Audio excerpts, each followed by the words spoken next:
Hi guys, hope everyone's really well. Coming at you with an actual Mark III review of this of this lost Psycho Killer.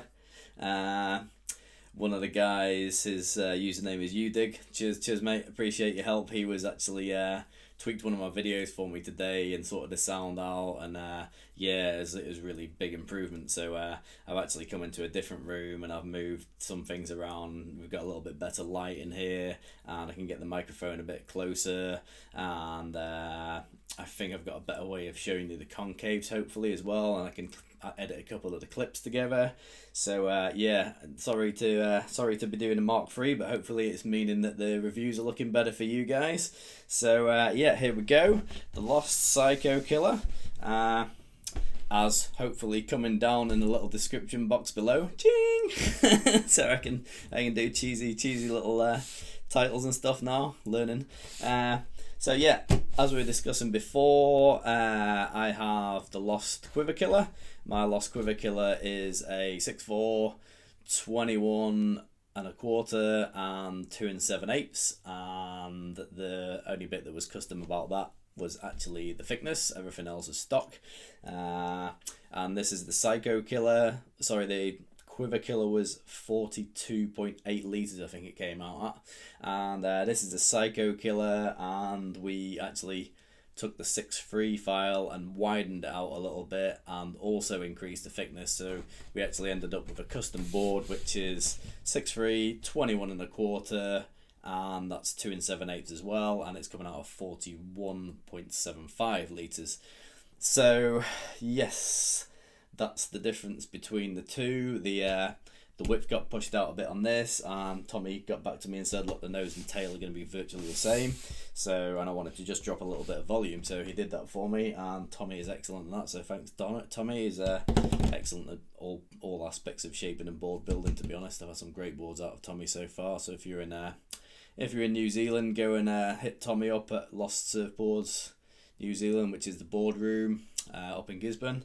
Yeah, so actually had a little bit of a spin on this today as well, so I can give you a bit of an update on the ride. It was really quite small waves. The board feels really good. I'll probably go over how it rides a bit later. I'm just going to talk about the shape a bit again first. So we're just drawing some comparisons. The Quiver Killer versus the Psycho Killer, and we're basically saying that the Quiver Killer's got a tiny bit more nose rocker.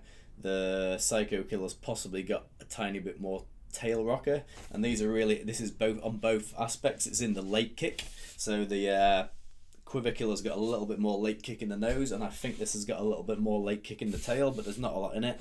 The concaves are definitely deeper in this. The deck looks a bit fuller, but with the concaves being a bit deeper and this being a bit shorter, it's hard to tell how much effect that actually is. The nose and tail dimensions are very similar. I think there's a little bit narrower nose in the Quiver Killer, and there's actually a little bit narrower tail in the Psycho Killer at the 12-inch mark, but this is a double step tail, so that's kind of deceiving as well. So yeah, the essence of what the differences I got was the Quiver Killer's got a few more features that are designed to give hold and control, and this has got a few more features that are designed to give increased speed generation and give you a little bit more release. And from riding it, I'd say that pretty much stands true basically. So yeah, you're really splitting hairs on the differences between the two though. There's not much in it. It's just going to really depend on what you're looking for and where you want it to sit in your quiver. This is going to be a tiny bit more hot doggy and a little bit more release, and then the Quiver Killer's going to probably have the Quiver Killer's going to have a little bit more hold and maybe a tiny bit more top end, but it's very close. They're both very user-friendly boards. I've been quite impressed with the way this paddles and catches waves, as I am with the Quiver Killer. It's a really good paddler. Actually managed to get it going in waves that were quite slow, but there were, I think we were like somewhere like chest to, probably not even, probably like waist to chest high, hey. So yeah, maybe like 2 foot, 3 foot were the biggest sets, and they were quite slow. So I was actually surprised to get this going at all. as I've said before, I definitely wouldn't call this a groveler. I wouldn't grovel on it myself. I've got the beanbag and the puddle jumper are more grovelly. The beanbag obviously extremely grovelly. The RNF Retro, if you upsize it, that's more grovelly. These are boards for pretty good waves, really, for your average guy in average waves. Like, yeah, I think realistically, if I was getting this out or the Quiver Killer, the waves would be at least in the chest to well overhead range for me, because we have quite a slow wave here, and you know, when it's big, it's not that big. It's, you know, we max out at like 5 foot, 6 foot's almost unheard of here. Basically, it's very rare. So yeah, so that's the board. The rocker's really nice on these. Same on the Quiver Killer, both very similar. They've got enough rocker to perform, but they're not so much that it's going to get in your way. Apparently it's a continuous rocker. Now I hear a lot of this sort of bouncing around and stage rocker versus continuous rocker. Now, I'm guessing it just means that the curve, you know, on a stage rocker you exaggerated, you would have a bit more like flat in the middle and two rockers at ends, whereas this, a continuous rocker, is meant to be a rocker all the way through basically. But you know, it's a curve that's changing shape as it moves out to the edges, so even if it's continuous, you're getting so close to the difference between a continuous and a stage rocker. I don't know, I think if you have a very low and well designed continuous rocker and you've got a stage rocker where you've got quite a bit of flat in the middle and two kicks at either end, I don't think there's going to be that much difference. But yeah, I can't see that there's going to be a huge difference that your average guy would notice, to be honest. So but that's just my opinion, I might be wrong.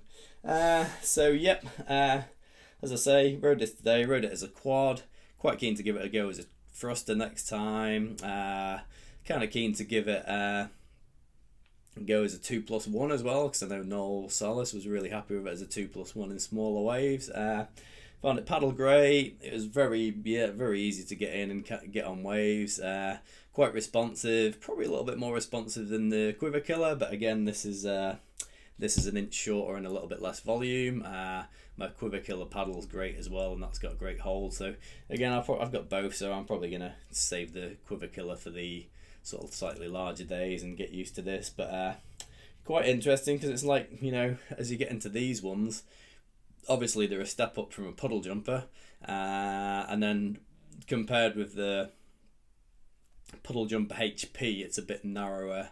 It's a bit narrower board, but the actual paddle power and the way it's going to ride a wave is not a million miles away from each other. So you know, I thought that was quite interesting, because you say the HP's got obviously carries a big tail, carries a bit more volume in the tail, and it'll keep you going through flat sections and stuff a little bit easier. But you know, an upsized large volume one of these is actually not a million miles off, so that's another thing to throw in your confusion mix.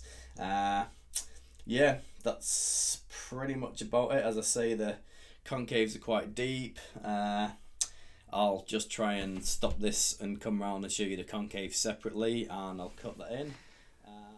Here we go, so concave time. As you can hopefully see from this, the single starts down way down the board near the front, but starts getting quite deep around where your front foot's going to be. Hopefully you can see through there pretty good. It just keeps getting deeper through this back section here, and as you get to where these front fins are, it's very difficult to see, but there is a little tiny bit of double in there, but it's pretty much a single all the way through really, which is pretty much the Lost Rocket formula that's been that way for many years, concentrating on generating speed and lift. So yeah, as you can see, quite aggressive at this spot here, so that's quite a lot of volume coming back out of the deck. So the deck does look a bit more full than the Quiver Killer, but a lot of that's probably coming back out of the bottom too. So that's version 3, the Lost Redux of the Quiver Killer in the 6.3. Thanks for your patience, thanks for your support, thanks for listening. If you could like and subscribe, that'd be great, and we will catch you again soon.